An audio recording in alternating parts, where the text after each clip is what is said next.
Hello, మీ ఆయన్ని kidnap చేసాం, 50 లక్షలు కావాలి. నీకేమైనా బుర్రపోయిందేటే? మా ఆయన కిడ్నాప్ అవ్వడం ఏంటి? శ్రీనివాస్ మీ ఆయన కాదా? తననే కిడ్నాప్ చేసాం.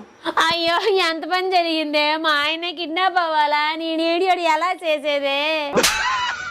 50 లక్షలు ఇస్తే మీ ఆయన్ని వదిలేస్తాము. మా ఆయన హైట్ చూసారా? పొట్టి ఉన్నారు. మా ఆయన పట్ట చూసారా? అరెకరం ఊడిపోయింది. తనకు పట్టుందా? తుడుముకుండలా ఉంది. మరి ఆ పర్సనాలిటీకి ఎవరైనా 50 లక్షలు ఇస్తారా? సరే, 25 లక్షలు ఇవ్వండి. ఆ 25 లక్షలు ఏదో నాకివ్వండి, మా ఆయన మీరే ఉంచుకోండి. ఇది మా మొదటి కిడ్నాప్ అండి, 10 లక్షలైనా ఇవ్వండి. బోని బేరం అంటున్నారు. మీ బిజినెస్ ని దెబ్బతీయడం నాకు ఇష్టం లేదు. ఫైనల్ గా 10,000 ఇస్తా, అది కూడా క్యాష్ ఆన్ డెలివరీ.